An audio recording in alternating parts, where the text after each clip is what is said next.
今日はお好み焼きを作りました。こんにちは、料理研究家のゆかりです。このチャンネルはいろんな料理のレシピ、そして役立つ情報をご紹介していくチャンネルです。ぜひチャンネル登録して楽しんでみてください。はい、ということで今日はですね、お好み焼きを作りたいと思います。今回のお好み焼きなんですが、キャベツをたっぷり入れてふわっとした仕上がりにしていきたいと思います。材料は手軽で作り方もすごく簡単です。ところどころポイントがありますので、ぜひ最後まで楽しんでみてください。それではどうぞ。それではまずはじめに具材の材料をご紹介します。材料はこちらです。豚バラの薄切り肉、キャベツ、長芋、小ネギ、紅生姜、揚げ玉、鰹節、こちらの材料を使って作っていきます。まず具材なんですが、キャベツをたっぷり入れて作っていきたいと思います。そこにですね、少し長芋を加えていただくことで、とてもふわっとした美味しい仕上がりになります。その他の具材に関しましては、お好みのものを使用してください。豚バラのね、薄切り肉もこちらはお好みの部位で作っていただいても OK です。一番ベーシックにね、豚バラ肉がいいかなと思います。それでは続いて生地などの材料をご紹介します。材料はこちらです。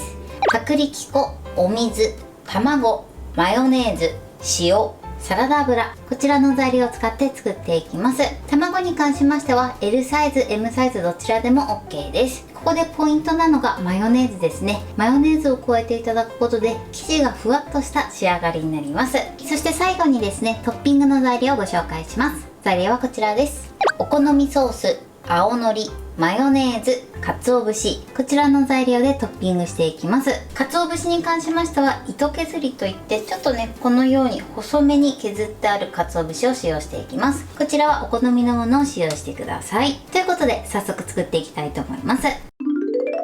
それでは早速作っていきます。まずですね、キャベツを千切りにしていきます。キャベツを切るときはですね、この繊維を断ち切るように切っていただくと甘みが増すのと、あとは火の通りも良くなります。それではね、千切りにしていきます。スライサーがある場合はね、スライサーでやっていただいてももちろん OK です。太い芯の部分は切り落としてください。このように千切りにします。そしてこのように千切りにしたら適当にね、大雑把にザクッと切ってください。こうしていただくことでね、生地との馴染みが良くなります。そうしましたらキャベツはね、一度水洗いします。ざるに入れて水洗いしましょう。はい、こんな感じで入れて水洗いします。はい、水洗いしました。そしたらね、ざるに入れたまま水分をね、拭き取ります。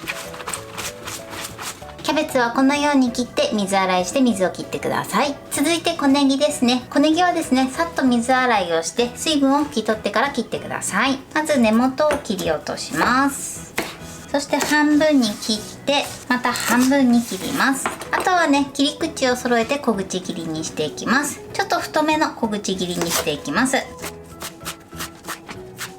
はい、小ネギはこれで OK です。大体ね、このぐらいのね、ちょっと太めの小口切りにしてみてください。それでは続いて紅生姜です。紅生姜はね、ざく切りにします。紅生姜はね、このように大雑把に切っておいてください。それでは続いて長芋です。長芋はね、まず皮を剥いてください。この時ね、結構つるっと滑ったりするので、手を怪我しないようにだけ十分に注意してください。はい、そしたらですね、長芋をすりおろしていくんですが、すりおろす時はですね、結構手がつるつる滑るので、こういったキッチンペーパーを使って長芋を掴んでみてください。そうするとね、滑りにくくなると思います。手を怪我しないようにだけね、十分に注意してすりおろすようにしてください。ではすりおろしていきます。長芋はね、こんな感じですりおろしておきましょう。この長芋なんですが、お好みでね、大和芋を使っていただいてもいいかなと思います。大和芋を使うとですね、どちらかというともっちりとした仕上がりになります。ふわっとさせたい時は長芋を使ってみてください。それでは続いて豚バラ肉を切っていきます。まずですね、豚バラ肉をですね、半分ぐらいに切ってください。もう短くなってるものに関しましては切らなくても大丈夫です。そしてこのように広げて、そして塩コショウでね軽く下味をつけます。こちらの塩コショウは分量外です。薄切り肉なのでね片面だけで OK です。豚肉はこのように準備しておいてください。それでは続いて生地を作っていきます。まずはじめにですね、ボウルに卵を割り入れます。そしてよく溶きほぐしましょう。そしたらですね、続いてマヨネーズなどを入れていくんですけれども、このマヨネーズは直接入れるとダマになるので、お水で溶いてから加えていきます。ちょっとね容器が小さいので移し替えます。ここにですね、使うお水から少しマヨネーズに入れてください。そしてしっかり混ぜましょう。マヨネーズがねダマにならないようにしてください。はい、 OK です。よく混ざったらまた少しお水を入れます。そしてよく混ぜましょう。はい、 OK です。このようにねお水ぐらいシャバシャバになったら水に戻し入れてください。そして混ぜます。このようにねマヨネーズ水にしていただくことで、マヨネーズがダマにならずしっかりとね生地と馴染みます。そしたらですね、この卵と合わせましょう。そしてよく混ぜます。はい、 OK です。そしたら続いてここに塩を加えてください。そしてよく混ぜます。続いて薄力粉ですね。こちらふるって加えましょう。そのまま入れるとねダマになりやすいので、ふるって加えていただくのがねいいかなと思います。そしたらよく混ぜます。ダマにならないようにしっかり混ぜましょう。しっかり混ざれば OK です。そしたらですね、最後こちらの生地に鰹節を加えていきます。この鰹節なんですが、そのまま入れるとね口に残りやすくなってしまいます。なのでこちらの鰹節を一度ね電子レンジで加熱していきます。さらに加熱することでね鰹節の香ばしさも出て美味しい仕上がりになります。それではこちらを電子レンジ 600W で30秒加熱します。はい、30秒加熱しました。そしたらですね、この鰹節を手ですりつぶしてください。そして粉状にしていきます。このようにねしっかりね鰹節を粉状にしていただくと、生地とねきちんと馴染んでくれます。はい、 OK です。このようにね粉状にしてみてください。そしたらこちらの生地の中に入れましょう。そしてよく混ぜます。はい、これで生地の完成です。それでは今からねここに具材を入れていきます。まずここにですねキャベツを入れましょう。そしてここに揚げ玉、紅生姜、そして小ネギ、あとは長芋を加えます。これでね全体をよく混ぜてください。下から生地を持ち上げるように混ぜましょう。長芋がね全体に行き渡るようにねしっかり混ぜてください。はい、 OK です。このようにね生地全体がネバーっとする感じですね。このぐらいになってればねきちんと混ざってると思います。それでは焼いていきます。まずフライパンにサラダ油を敷いてください。そして火にかけます。火加減中火です。一度ねフライパン全体に油を飛ばしましょう。そして油をね30秒ほど温めたら、ここに生地を入れます。丸くなるようにねのせましょう。大きさはねお好みの大きさで OK です。だいたい15センチから20センチぐらいの間の大きさにしていただくといいかなと思います。ちょっとねゴムベラで形を整えます。はい、このようにのせてください。そしたらここに豚バラ肉をのせます。はい、でお肉をのせたら蓋をしてください。火加減弱めの中火にします。このままいい焼き色がつくまでまず焼いてください。はい、今ねちょうど2分30秒ほど経ちました。蓋を開けます。そしてね一度焼き色をチェックしてください。いいですね。いい感じに焼き色がついたら裏返します。よいしょ。こんな感じで美味しそうに仕上がってます。そしたらヘラを使って軽く押さえつけましょう。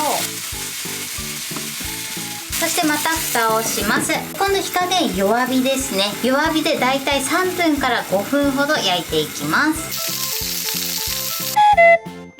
はい、今ね5分ほど焼きました。蓋を開けます。蓋を開けたらですね、一度ね焼き色をチェックしてみてください。そしたらですね、もう一度裏返します。よいしょ。このように美味しそうに焼き上がってますね。そしたら最後火加減中火です。表面をねカリッと焼いていきます。最後にね中火で水分を飛ばして仕上げます。だいたい30秒から1分ほどね両面焼いてみてください。はい、でまた裏返します。そしてまた30秒から1分ほどね水分を飛ばしながら焼いてください。はい、 OK です。火を止めます。このようにねとてもふっくらとした仕上がりになってます。それではお皿に移したいと思います。残りもね同じように焼いてみてください。はい、それでは最後トッピングしていきます。まずこの表面にソースを塗りましょう。そしたら続いてマヨネーズなんですが、今回はね普通のマヨネーズでもね細く絞り出す方法をご紹介します。まずねマヨネーズのキャップを外してください。そしてねちょっと空気を含ませた状態にします。こんな感じ。そしたら続いてですねラップとあとは輪ゴムを用意してください。まずラップをですねピタッと貼り付けます。こんな感じ。このようにテンションをかけてピンと張った状態を作ってください。そしてこれを輪ゴムで留めます。あとはこちらの爪楊枝を使って3箇所から4箇所ぐらいに穴を開けます。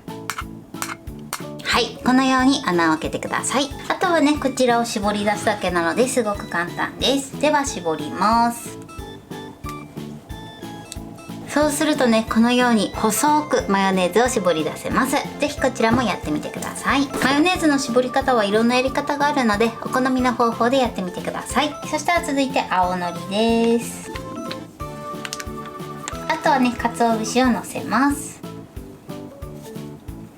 はい、これでね完成です。トッピングはねお好みでやってみてください。はい、これでお好み焼きの完成です。こんな感じに仕上がりました。このようにねお好み焼きもふっくらとした仕上がりになってます。これで完成です。それでは早速いただきたいと思います。ではいただきます。キャベツたっぷりですごく美味しいです。このキャベツの歯ごたえが最高ですね。そして生地もふわふわです。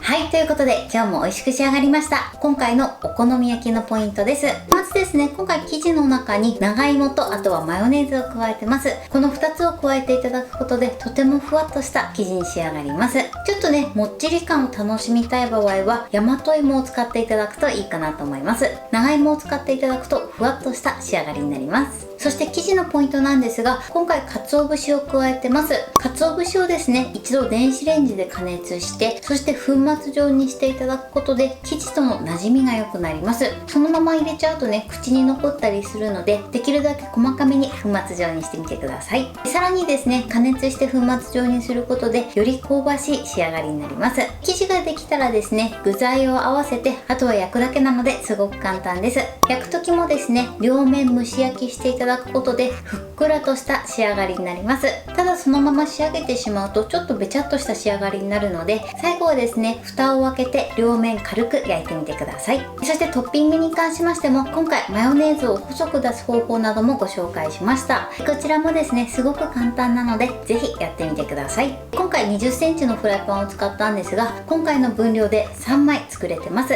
こちらの枚数に関しましては作る大きさによって変わってきますので目安にしてみてください。材料は手軽で作り方もすごく簡単です。とても美味しいのでぜひ作ってみてください。はい、ということで今日はお好み焼きを作りました。私のチャンネルでは他にもたくさんいろんな動画を配信してます。ぜひチャンネル登録して楽しんでみてください。そして Twitter、インスタ、Facebook、TikTok こちらにもいろいろアップしていますので、ぜひいいね、フォロー、シェアしていただけたら嬉しいです。よろしくお願いします。ということで今日はこの辺で終わりたいと思います。本日も最後までご視聴いただきありがとうございました。ぜひグッドボタンもよろしくお願いします。それではまた次回の動画でお会いしましょう。バイバイ。